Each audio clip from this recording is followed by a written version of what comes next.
Quel que soit notre degré de compréhension, de tolérance, il est des fois où nous ne pouvons garder la même correction, la même retenue pour évoquer certains sujets.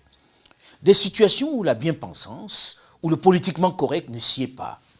Depuis plusieurs mois, le monde est divisé par la guerre en Ukraine, avec une propagande dans chaque camp pour que chacun prenne fait et cause pour l'Ukraine ou pour la Russie. Les médias rivalisent d'ingéniosité pour nous convaincre tantôt de la cruauté de Poutine et de son armée, c'est-à-dire l'Ouest, tantôt du caractère belliqueux et impérialiste de l'OTAN. Ça, c'est du côté de la Russie et de ses alliés chinois, indiens et autres. On a même vu le Congrès des États-Unis d'Amérique initier un projet de loi, une disposition, pour mettre les nations du monde qui n'auront pas adhéré à leur position dans la liste des nations voyous qu'il faut punir, qui ne bénéficieront plus de leur soutien. J'ai déjà vu. Encore une fois, l'Afrique est sollicitée. Elle est invitée à prendre position. La neutralité globalement affichée par elle était bien perçue. Les grandes nations de l'Ouest y voient une adhésion à la cause russe. Vous êtes avec nous ou vous êtes contre nous. Une bataille des grandes nations qui ne nous concerne pas et dans laquelle ils veulent à tout prix nous entraîner. Cette fois-ci, on aimerait être laissé en dehors de leurs querelles et de leurs guerres de positionnement. Nos soucis, nos guerres, nos pandémies, nos besoins à nous sont déjà assez importants et on va traiter avec ceux qui nous apportent quelque chose et qui nous respectent, sans être leur zone d'influence. Cela, quelle que soit leur nationalité, pas de préférence. Mais c'est un autre aspect qui suscite ma sortie aujourd'hui. Le sort des Africains résidant en Ukraine dans la guerre contre la Russie. C'est bien de supporter l'Ukraine, de s'émouvoir pour ses populations. Mais je vous invite à découvrir le sort des Africains dans cet enfer. Ils n'y sont pour rien, mais ils sont traités comme des animaux encore une fois. Et cela dans le silence le plus assourdissant. Pas seulement par les Ukrainiens, mais également par ceux qui clament haut et fort leur humanisme, leur solidarité. Suivez l'aventure de cet Africain qui illustre le sort qui est réservé aux Africains, aux subsahariens qui quittent l'Ukraine. Merci les Allemands. So I crossed into the European border to the Hungarian side, the Hungarian border with Ukraine. So I had to get a ticket from Hungary straight to Berlin. And then I had a valid ticket. The charter, the UN charter says, hey, this country respect human rights, so they will give us a right of passage. Right?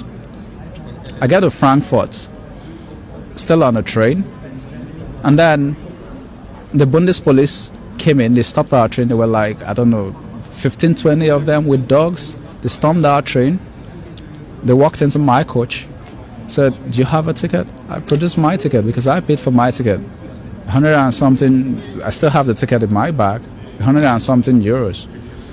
I said, okay. Do you have a right to enter Germany? I said, yes, the law says refugees from Ukraine are allowed to enter. That's what the law says.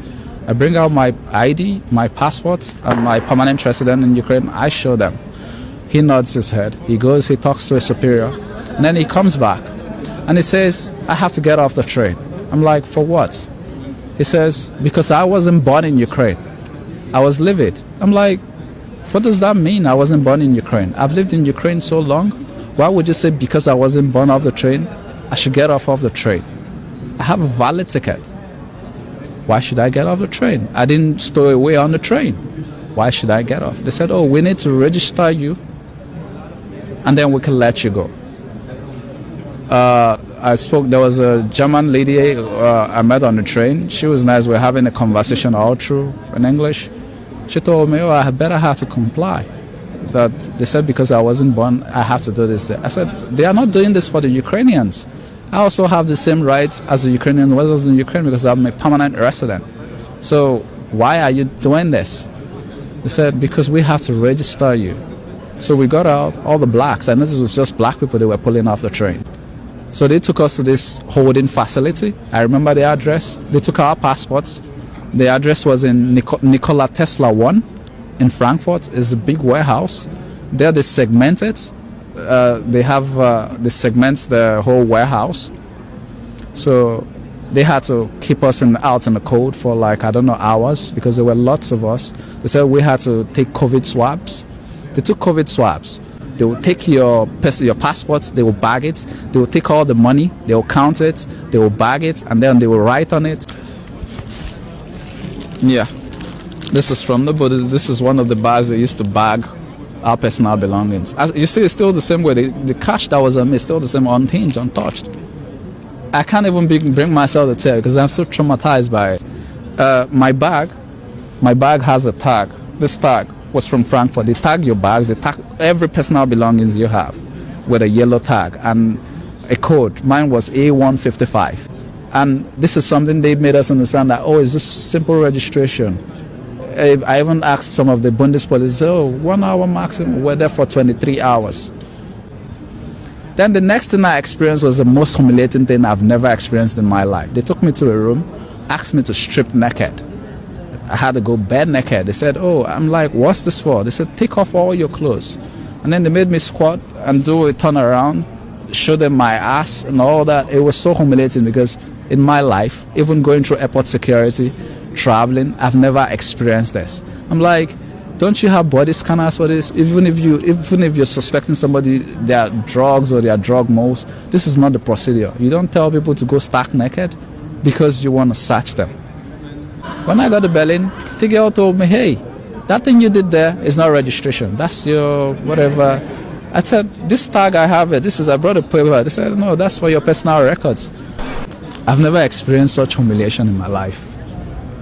Each time I think about it, I want to cry, but as a man, my dad told me, don't cry. But it is humiliating. Somebody, a fellow man like me, would tell me to go naked. It is humiliating. It is. Because I'm trying to cross the country like everybody else. Après avoir regardé et écouté la mésaventure de cet Africain, qui est presque identique à beaucoup d'autres qui se racontent par ces rescapés venus du froid, on ne peut s'empêcher de se dire, sans provocation, que dans leur immense malheur, les Ukrainiens savent qui est leur adversaire et où il est localisé. Les Africains aimeraient bien savoir qui et où est le leur. Cela leur éviterait tous ces désagréments, non ?